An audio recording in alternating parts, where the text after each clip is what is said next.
কি অবস্থা নিজাম ভাই? আজকে কি সাইড ফেল আসছে? যত যাই বলো, তোমাকে ভালোবাসাটা আমার সবচেয়ে বড় দায়িত্ব। সম্ভব না এটা জেনেও? এই দুনিয়াতে অসম্ভব বলে কিছু নাই।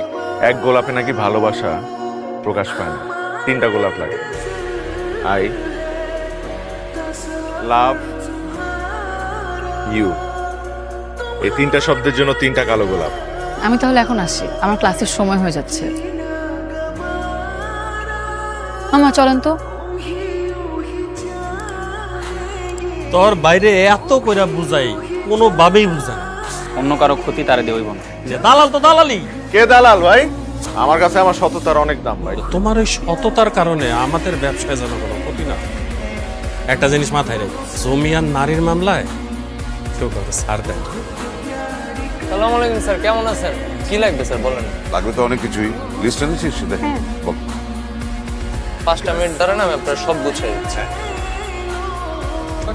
কত হলো? স্যার হয়েছে তো 1300 টাকা। স্যার টাকাটা না দিলে হয় না। কেন? নিজাম ভাই এই দোকানের অর্ধেক শেয়ার কিনে নিচ্ছে, আপনার বাসায় যত বাজার যাবে সবকিছু ফ্রিতে দিতে গেছে। আমরা ফ্রিতে কেন খাবো? টাকাটা রেখে বাকি টাকাটা ফেরত দেন। স্যার না নিলে হয় না। বাকি টাকাটা ফেরত দেন। ফার্দার সব দালালি করতে আসবেন না। চলো তো বাবা। আপু, আমি জানি কবে ওই ব্যাটার মাথায় বাড়ি দিয়ে মাথাটা 2 ভাগ করে ফেলবো।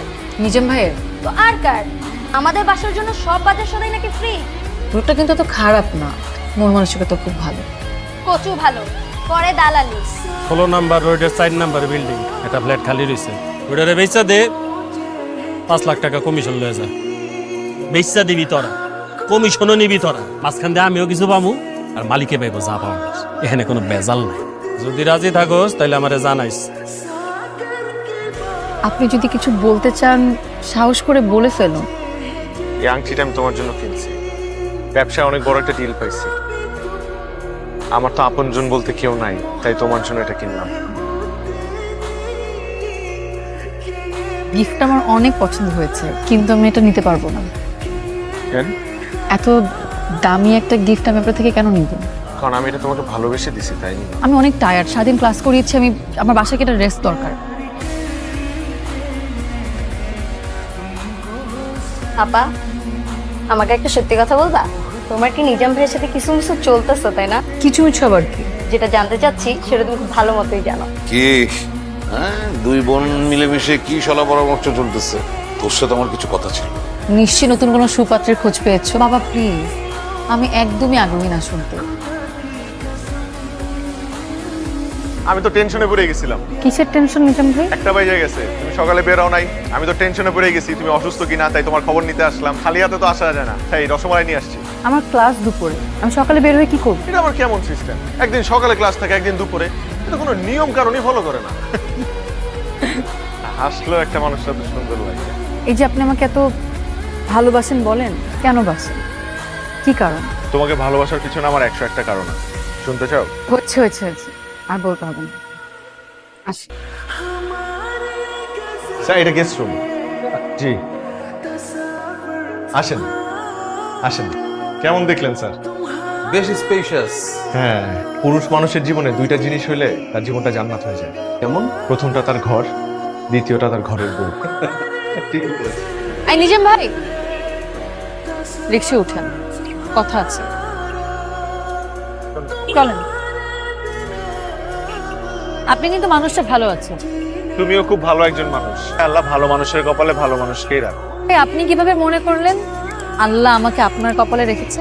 আমি জানি না, কিন্তু আমার বিশ্বাস এটা তোমার জন্য। Thank you. আচ্ছা নিজাম ভাই, আমি যদি কখনো হারায় যাই আপনি কি কষ্ট পাবেন? তুমি হারাই গেলে আমিও হারাই যাবো। যাও, তুমি যদি হারাই যাও আমি বাইসা থাইকাও মইরা যাবো। কোথায় যাবেন আপনি? আমি আমার ফ্ল্যাটে যাব, A5। সরি স্যার, A5 তো কামরুল ইসলাম শুভ নামে নিয়ে কিনছেন ফ্ল্যাটটা। বড় সড়ো একটা কোথাও ভুল হচ্ছে। আমি নিজামকে নিয়ে অনেকবার এসেছি তো এখানে। আরে আমার ফ্ল্যাটে একটা মানুষ কি করে উঠে যায়? আরে আপনি আমাকে যেতে দিন, দেখবেন স্যার। নিজাম সাহেব আপনার কেমন পরিচিত? আমি আপনাদের দুজনকে একসাথে দেখেছি, তাই ভাবলাম আপনার কাছে একটু জিজ্ঞেস করি। তেমন কেউ না, নিজাম সাহেব আমাদের এলাকার। আমার মনে হয় নিজাম সাহেবের সাথে আপনার যোগাযোগটা কম হলে আপনার জন্য ভালো হবে। কেন বলছেন? মানুষটা খুব একটা ভালো না, হি ইজ এ ফ্রড গাই। কি? আমি নিজামের থ্রুতে কিছুদিন আগে একটা ফ্ল্যাট কিনি, আমি ফুল টাকা কিন্তু আমি দিয়ে দিয়েছি। পরে আমি খোঁজ নিয়ে জানতে পারলাম ওই জায়গাটা নিয়ে মামলা চলছে। এটা তো একটা চিটিং, তাই না? আর এখন নিজাম আমার ফোন ধরছে না, আমি ওকে কোনো ট্রেস করতে পারছি না, কোনোভাবেই আমি ওকে খুঁজে পাচ্ছি না। ও আসলে মানুষটা ভালো না, হি ইজ এ ফ্রড।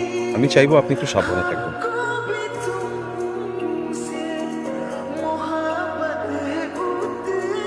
ভাই তোর আপনাদের কোথাও বুঝে পাইতেছি না ভাই, মই মনে শহর ছেড়ে পালাইছিলাম।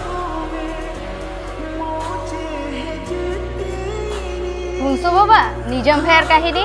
পুলিশ তাকে খুঁজতেছে। নিচে নামতে পারতাম না, বাসায় মিষ্টি পাঠাইতো, এলাকার দোকানের মধ্যে আমাদের জন্য বাজার সাথে ফ্রি করে রাখছিল। ঠিকই আছে, এখন পুলিশ খুঁজতেছে। ফোন বন্ধ।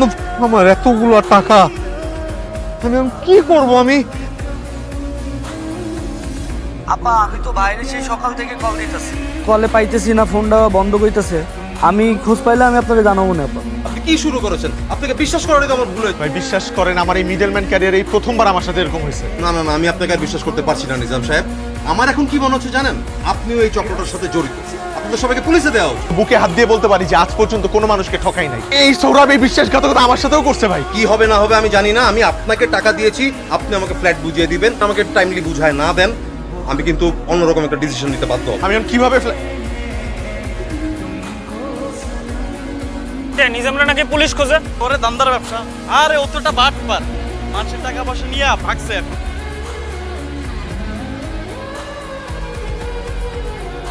সব নষ্ট করেছেন আপনি। কি নষ্ট করছি আমি?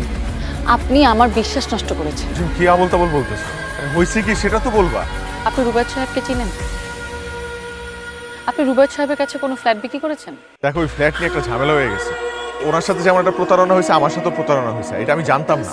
বিশ্বাস করো, আমার কোনো দোষ নাই এখানে। আমি তো আগেই বলেছি আপনি আমার বিশ্বাস নষ্ট করেছেন।